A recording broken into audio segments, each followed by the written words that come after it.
Kabila l'équipe bango na mayel. Kabila l'équipe bango tout wana papa. Sagesse, l'intelligence, la science. Et ça bien que ce n'est pas ça. Tout le monde Léopard de leur côté. Parce qu'ils ont Léopard les beautés papa. Ils ont constitué les chefs coutumiers qui n'ont rien à voir avec la population, avec le football. Pourquoi? Ils ont des chefs coutumiers de Baloka qui bango.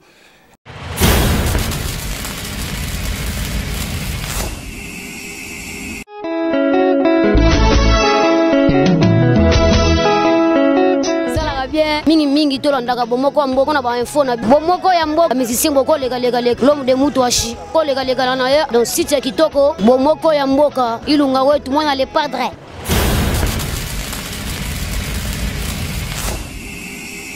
Et j'ai dit au ministre, j'ai dit au gouvernement pour compter na bato wana te. Hein? Ceux qui ba chef coutumier azaki makasi papa. Mais élection en 2018, OK papa ndimanga na zo de entrer prophète. OK? Parce que ça quoi il kamao katango siko.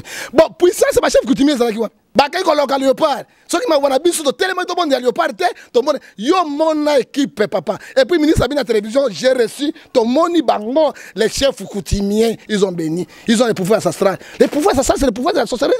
Pourquoi bino boko benga basai na nzambe ya soloté? Basambi la pona Léopard. Et na mon chef coutumier zoloba pouvoir ancestral et ça d'abord on veut beaucoup basali nini érosion ngo ça na Kinshasa to passé na Matadi Kibala kuna partout bakangi érosion o ba so mboko bakanga yango ba guerre zo bunda batinda ba nzo ko bunda ba Rwanda ba Uganda.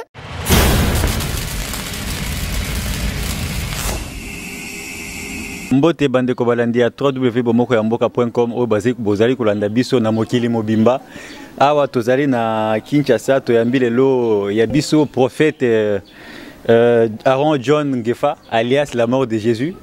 Tozana prophète Nabiso Awa. Bonjour prophète. Bonjour.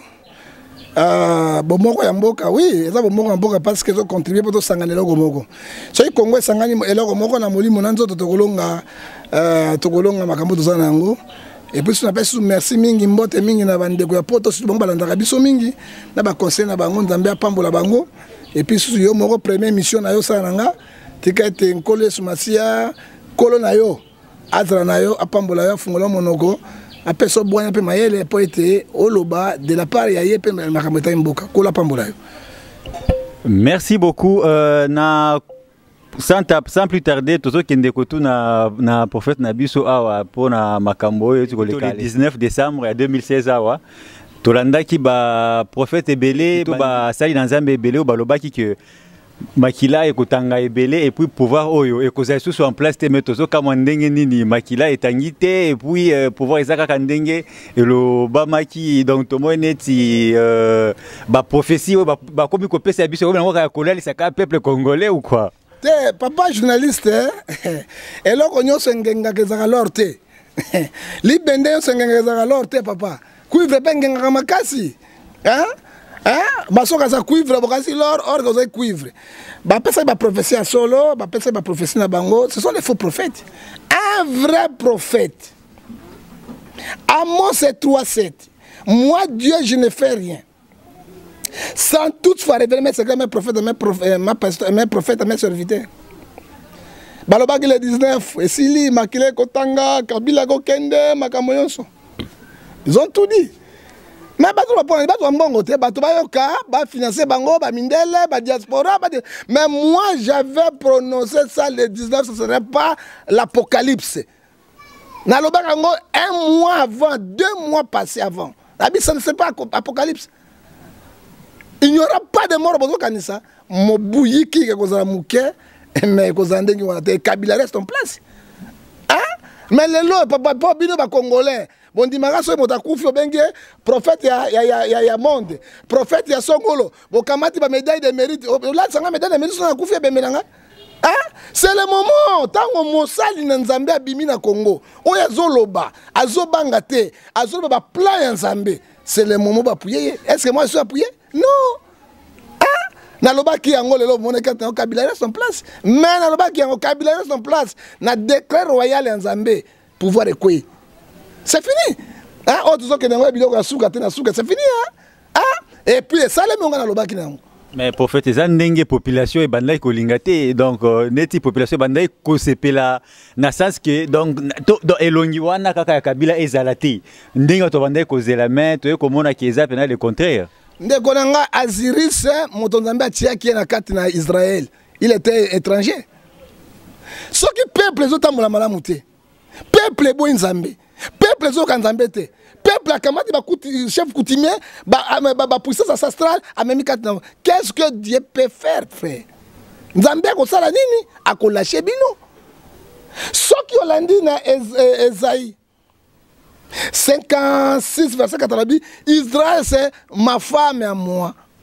Israël c'est la nation de l'Éternel. Israël les nations nzambe asala yo ko représenter mo kirikati na ye. Tango nyoso basala ki mabe bakota ki na banzambe bapaya. Nzambe ya bimaki monsieur le journaliste motako sabino na mate ya pamba te. Motako sabino na ba irésité. Motako sabino na tango duzana yango te. Ba escroc ba tondi na kata lo banzambe, ba escroc ba kota na politique, ba kota na makamana nzambe, ba kota na ba commerçant, ba kota na biloko nyoso papa. Nzambe na contrôle mukina ye. Mais Isaïe a livré Israël. C'était le décret royal de Dieu.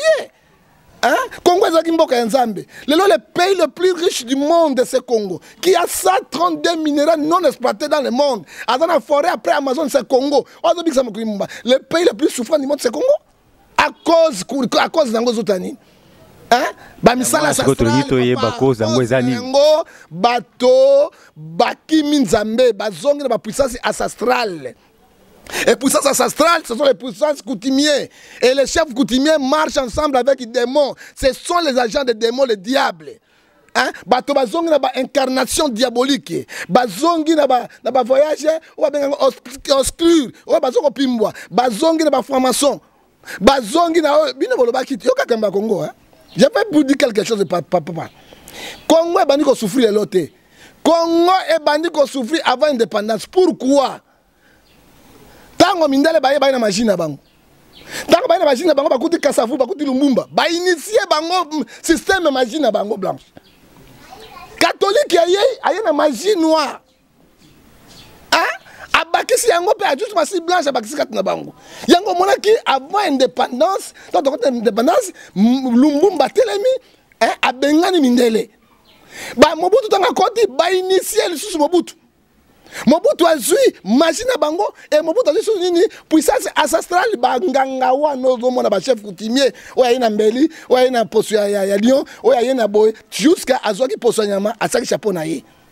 Mobutu a dirigé biso a fait souffrir biso to ke Mobutu akei. Tant Mobutu akei Kabila le père aye a utaki na côté le défait Kabila le père akei na ye na ba système mais côté utaki tant pe combien kaka bandoki wana ba chef coutumier na batu na ba ko pe so ba biloko na bango. Kabila le père a kufi na 3 ans na ndam akei. Oya ye ba ko initier ye na makamona bango ndeto zokene. Congo ezo souffrir spirituellement. Papa nanga et puis tous les ba continuer ba diriger Congo. Ce sont les occultistes. Tous les pasteurs, 85%, bah, quand on est occulte, mais beaucoup ils ont tamboula, Somme 33 et le binabiso, c'est la nation de l'Éternel et le roi. Mais nous prions, Dieu n'est plus là. Et tant qu'on a il faut qu'Ababiso n'a pas souffrir les lots et où tu n'as pas moko. Nde yango nazo kama pasteur po to totali Congo lelo tozo sambela mingi ba mangomba ekomi ebele. Toko comparango peut-être na États-Unis d'Amérique kuna basambelaka trop mais otali différence à mode de vie na bango na oya biso awa penza ezali ndenge moko te parce que tozo ebate ko sambela ngo za ndenge nini o biso tozo sambela na Congo makambo zo bongate. Papa journaliste mbisi moka banga ke balete kombo na tio yango wana mbisi moke abanga ke balete ke bana mwana suka kombo na zo tia papa ya kombo moko munene. États-Unis d'Amérique bazo mundele azali mundele mutema ne zai pembe papa. Ba noir ba États-Unis ba minorité. Mais biso ba noir to zai ba noir mutema na biso muyindo. En jalousie kindoki. Misala mabe ekoti katana biso. Mais soko lo ba sambela mingi no to boite ko sambela mabe te papa est-ce que sambela bosolo? Bato bazo diriger biso pour nzambe ayoke la biso maba afungola biso lokola jouer la zoloba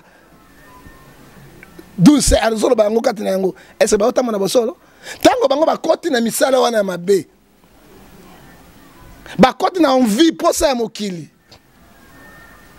bakoti na ba poison un passage au poisonné moninga pasteur to comme la église à somme nga titulaire maintenant na joindre nga na so banga so elinga mai masuna ko melate hein ozo banga poison na so banga poison parce que bakoti na ba envie e koti kati na yango.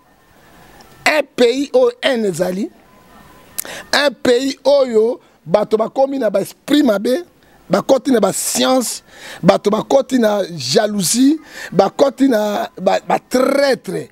Nzambe azalaka wana te. C'est pour ce lobby to sambela kebele. Oui, to sambela kebele, mais Dieu n'est plus là. Ko sambe zo bateke motabongo bi.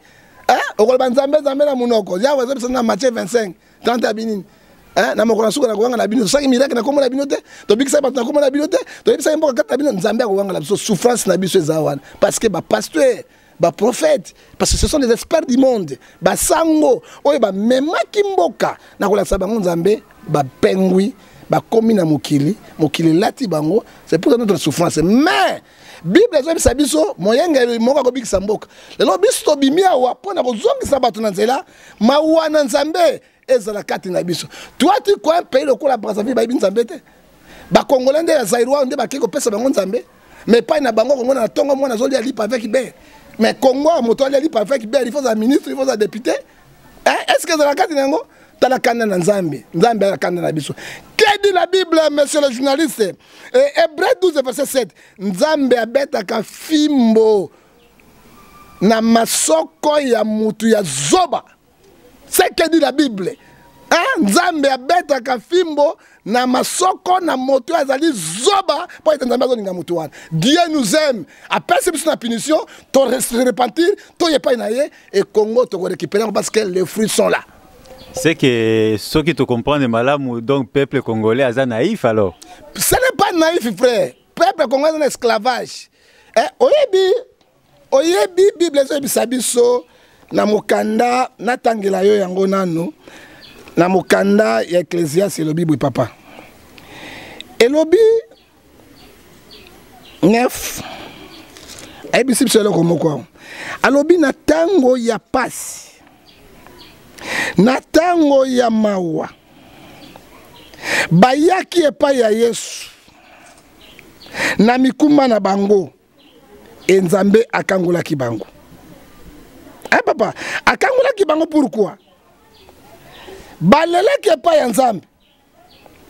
Peuple yoka ki mawa ya nzambe. Yoka ki pasi ya nzambe.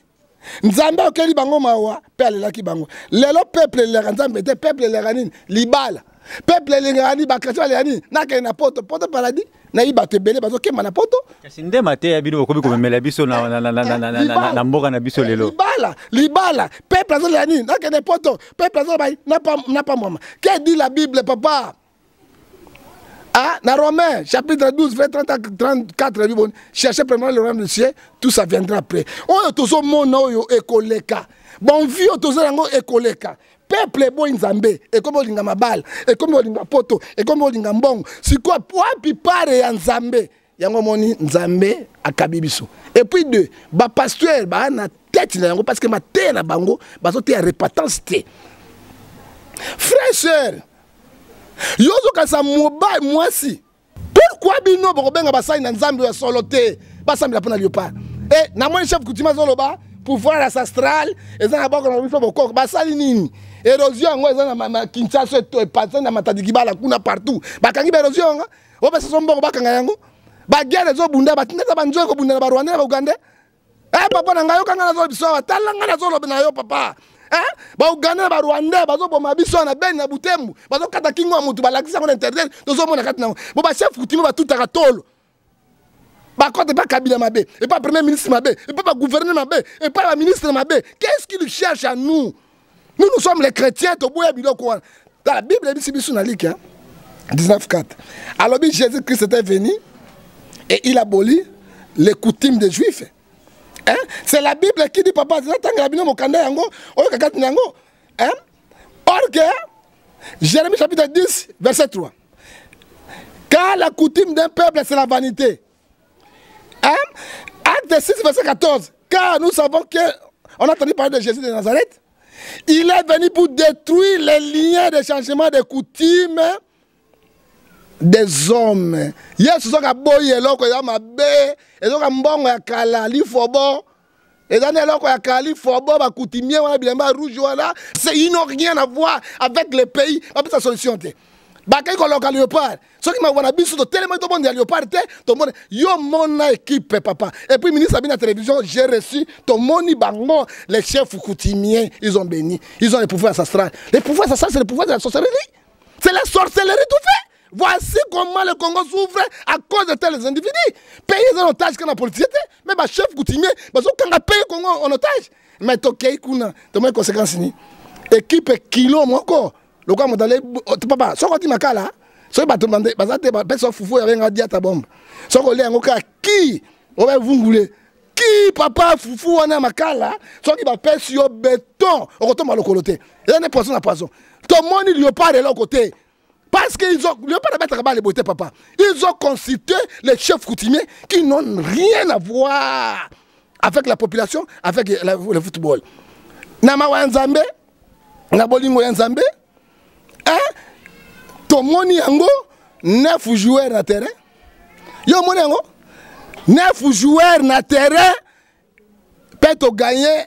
Équipe locale au Maroc parce que elle a sangisaka biso na Congo à part football et ça le katnango. Pourquoi ils ont ba chef coutumier de ba loka ki bango. Et j'ai dit au ministre, j'ai dit au gouvernement pour compter na bato wana te. Hein? Ceux qui ba chef coutumier azaki makasi papa. Congo pasu kiao, mandat Kabila sili. Kabila zo me mboka siko avec na dialogue ba benga ngoni na consultation ozo me mabiso ya inane ya transition papa. Malgré 2017, mais l'élection en 2018. Ok, papa, Ndimango n'a pas de prophète. Ok, parce que ça quoi il kamao quand on siko. Bon, puissance c'est ma chef coutumier ça qui wa. Puissance c'est la banque ça qui wa. Ba kosiko c'est banque ça qui wa. Les autres là ba moupi ba récit. Qui dit moupe que dit le pasteur? Ils ont récit.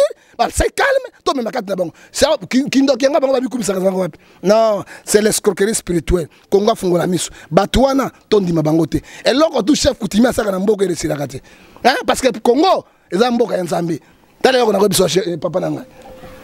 merci prophète Tomoni yango awa lelo sikoyo rassemblement ouais le rassemblement 80% ba pesi na Félix Tshisekedi mais MLC azobo yango est-ce que pona yango yo lobi na nini mais MLC na raison MLC ne bololé na bango hein yo so mo est-ce que MLC ne ba bololé na bango hein papa hein au moins mboko hein motako ça sur mototé hein moi je vous disais souvent. Et là, quand ils ont dans la mboka na biso, messieurs les journalistes, c'est la crainte de Dieu. Les gens ne craignent pas Dieu.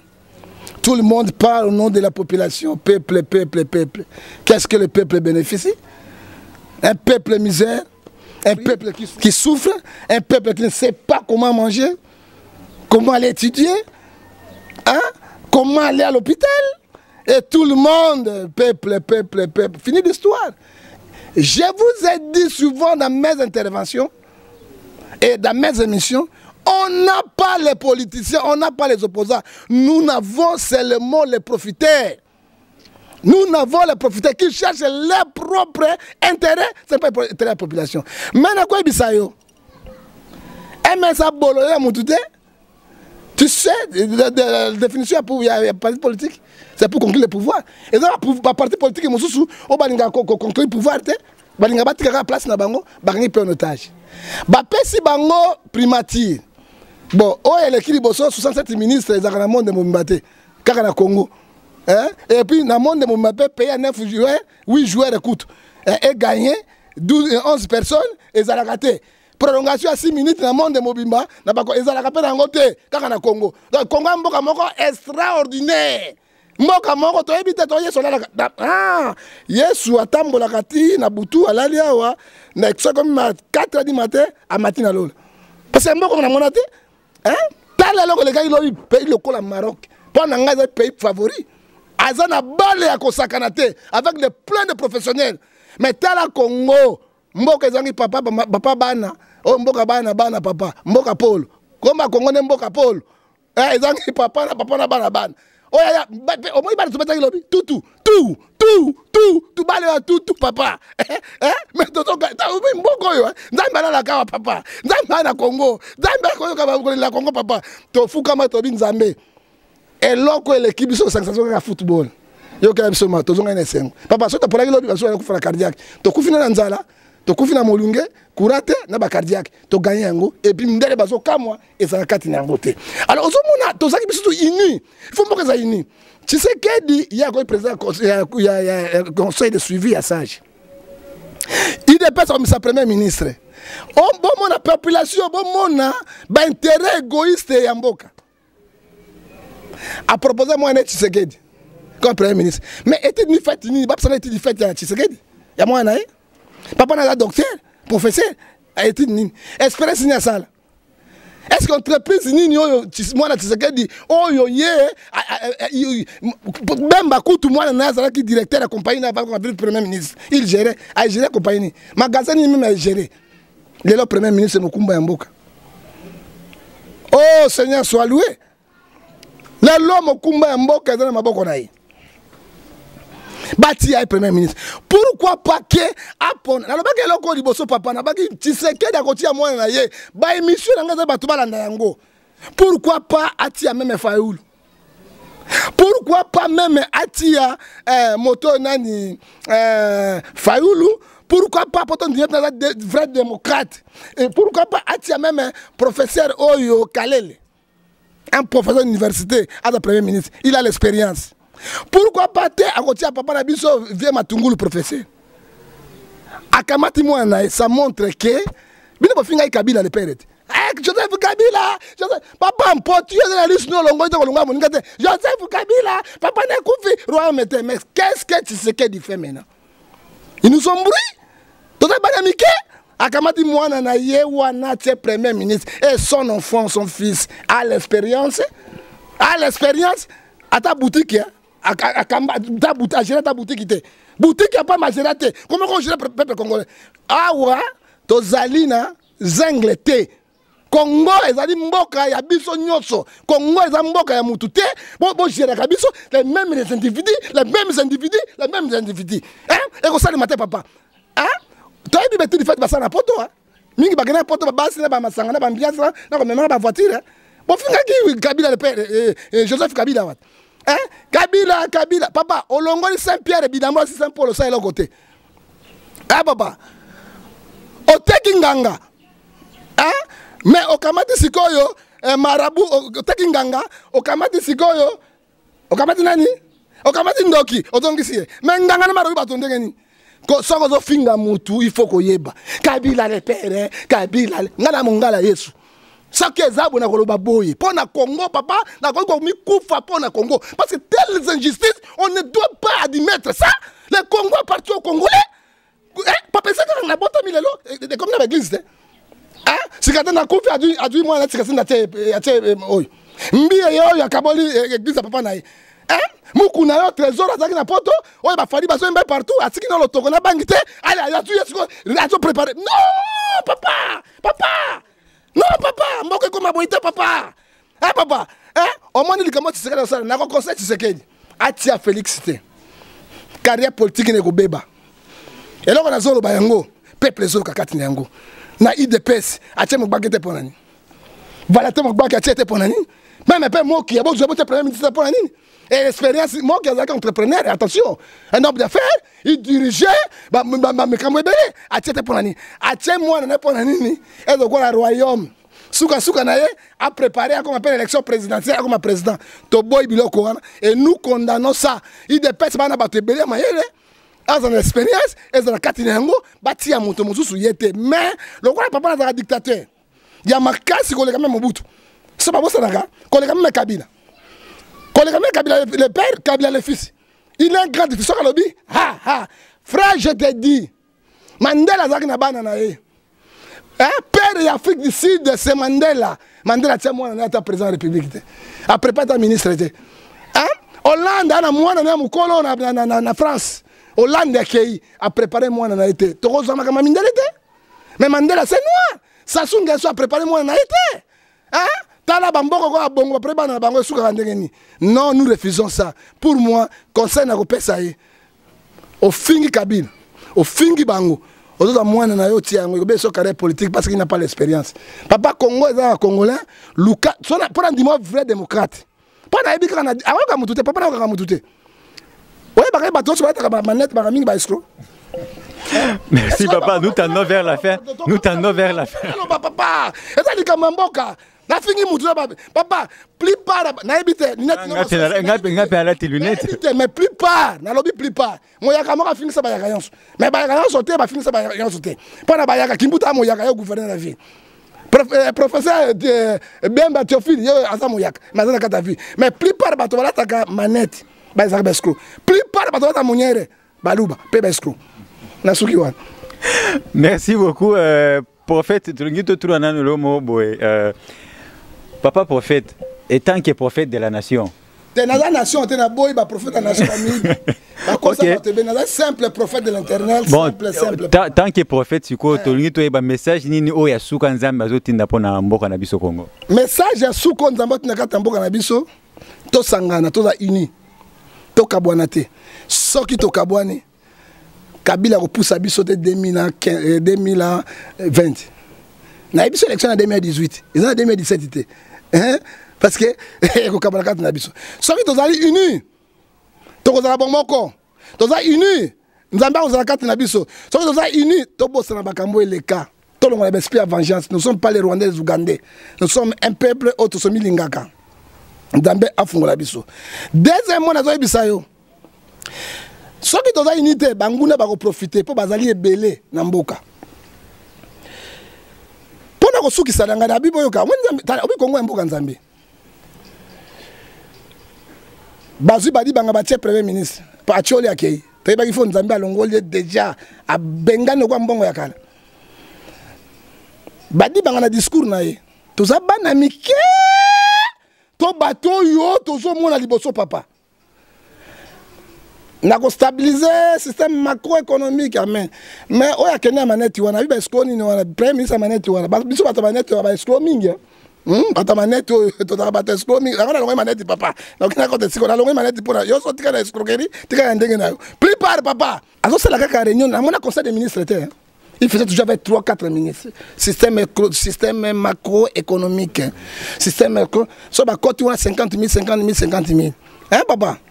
So comme on bato misato. Singulier benga likro. So bato misato comme ni macro système macro ya ngoba tioli na macro na bango. Hein? So ki moto papa so comme moto moko na lunette atia awa likro. So ba comme misato comme ni macro atioli na yango. So zwami badi banga koti.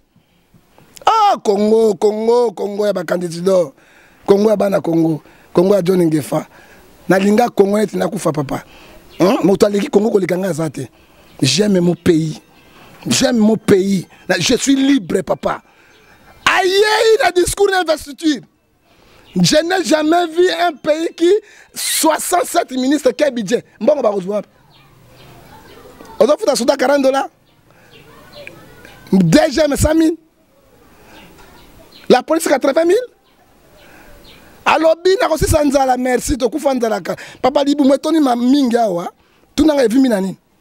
Nama yami ba typhoïde full tondi nazo na respirer respect di bumbe so nazo na pompe na toilette ozo comprendre yami sa talobi tozo kana élection oui to boite so ki mindele ba tse mbongo ta mbongo wapi yami ne yabi hôpital ofele ko bote bele papa bumbu na selemane ba obota a obota ofele somo mais quel est le premier ministre otuna ba tuna impidicité yozo le sabatote ozo boko la batote otuna batu ba bota po batu bana ba koma banani bolingo nzambe akei tala pays ndezo meso ba discours à lokuta tout na kombo ya peuple nous refusons ça lo balanga suka congolais sont unis chaque mercredi ou bien chaque jeudi congolais azana mboka na biso azana étranger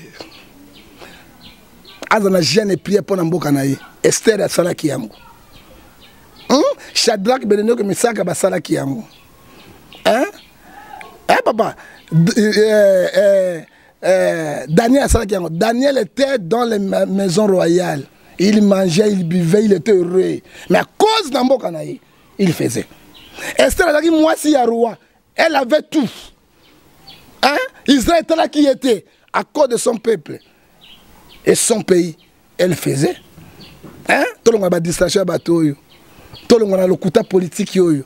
Hein? Balikro. Hein? Tout le monde a net le coup. Hein, papa?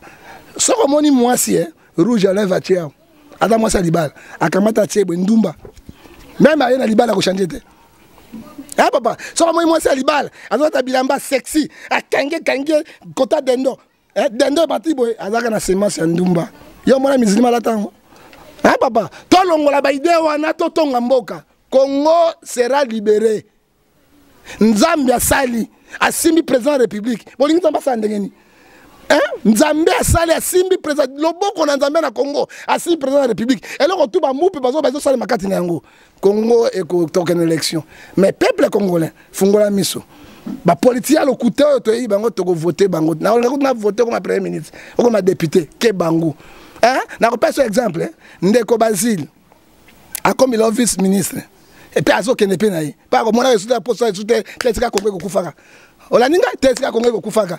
Eh papa, azaki na parlement, na yo kata Basile na tomo mosapi boita lo bapta pour na peuple. Mais tant azaki na télévision, comme Ndeko les hein? Azo choqué Kabila, Kabila ben habita azo miel. Kabila l'équipe bango na mayel. Kabila l'équipe bango tout wana papa, sagesse d'intelligence, la science. Et ça bien OK, ce n'est papa. Hein? Pona kosuki ça. Trois présidents de l'handicap na bango. Tobani na Mobutu, tobani na Kabila le père, tobani na Kabila Mwana. Kasavubu na Lumbumba Bambourier. On a longoli bango kuna. Parce que bango ba bata mindele Bambourier. Omani Mobutu, il dirigeait le pays 35 ans, 32 ans de pouvoir parce que Dieu l'avait doté la sagesse. Et la sagesse et l'intelligence de la science. Mobutu Akei, Kabila le père, à Koti. Il était, je n'ai jamais vu un président qui fait son discours sans papier. Il était savant. Kabila le père, c'est un savant, sans papier. 3 ans, ok. Kabila le fils, Dieu, nous avons appelé ça intelligence. Appelé ça science. Il a donné aussi la sagesse. 20 ans de pouvoir, 18 ans, plus 2020, ça fait 20 ans de pouvoir. Sagesse de l'équignonso. Hein, papa? Congolais, besoin de sagesse et maturité. Tout le monde se déchiré, pamba. Un vrai patriote. À côté de Mboka. Hein? Le quoi qui Lumbala, n'a aucun lobby. Au tournée question, on a profité. Lumbala, soit ministre à sa rébellion. Comme on a la mort de Jésus. Prophète John qui fait la mort de Jésus. On a comme mort, hein? Mais mort à Jésus, ça pour la vérité. Galates 6, verset 6, 4, 6, à cause de Jésus venir votre ennemi. Comment il faut on n'y s'abonne pas tu as pouvoir. Ce qu'on n'y s'est pas tu as pouvoir. Mboko ya boemona wapi. Lumbala, ce qui a zongi député, pas de rébellion. Nyamwisi, ce qui a commis ministre, pas de rébellion. Ce qui balongo ministre, balongo Lumbala a ken M23. Boniko, boniboye. Ce qui a Kabila kangabang. Kanga ye kanga Lumbala kanga tuba samba parce que moi que ça battu sur papa so que les jeté tiki bo siko bino kanga ba kuluna quand moi ça va sur buni police ye nini pourquoi parce que ma faible ndé bozo ko la bango c'est lui qui trahit le pays hein bo beti frag jongo ponani ye il souffre là ko kufa lelo na ba Lumbala ndé bazo na fimbo ba kanza parce que ceux qui m'ont chimique pour lever la mesure hier à Mboka. Parce que Mboka a poto toni. Non, pas question de cela. Nous sommes les Congolais. Tokolinga su mutu moko do individu moko asakana ba Congolais te. Tilobanga suka tozala ini Nzambe akosala mais akosala na 2020 te il faut 10 ans. Tant Kabila que na gouvernement na ye to sali repentance sincère. To mi leli to kati ba lien. To kati besprit à coutume, milima biso ba sorcellerie, ya bon voûtement, pour qu'on mboka ba voûtement ebelé. Hein? To longoli ba problème na biso, to ye pa na Nzambe. 5 ans présent ça liboso et ko za la passe mingi te, mais 5 ans mosusu après 10 ans, to biso to kufa. To bonera bana na biso, mais biso ko mona ngo boy eza passe. Mais to za na likia Congo et ko za uni, to ko za ba dirigeant solo. Oh, bah, peuple mawa, oh, bah, profiter te, bah, égoïste te, et Congo sera béni parce que tozan est la kaya Nzambe, Nzambe a pambola ba Congolais yon so baza di banda, pe o baza na kata Congo na mboka, oh, tozo ko bunda kata Congo, tozala bomoko po to resilika tinango na kosukisa soki moto alinga zwanga mpona ide spirituellement na bakestion na bino nafingi moto te natolisi moto te moto na bino akabila kaka kanga lundala lumbala akanga ye so nyangusa ye bakanga ye apare ye nalobi na moto mosusu parce que ekomi lokwa bato bazoboma bato bazotika bango ezokala ko mosusu soki olingo na Facebook na WhatsApp imo Viber pona na sunga yo na ba spirituel po tona mate ebele koteya o bana nzambi fu bakango ma papa okolukanga na 00243 89 610 49 40 kozwanga pe lisusu na 0043 81 807 80 807 26 78 okozwanga liloba langa asuka yango na pesaka moto mbote te parce que déception a toujours moto akotika mbote na pesaka grand maître Jésus-Christ l'homme de Galilée mbote au nom de Jésus amen. Ça n'est fini pour aujourd'hui. En tout cas, merci beaucoup na Bandeko Balandinyo, c'est à www.bomokoyamboka.com. Au revoir.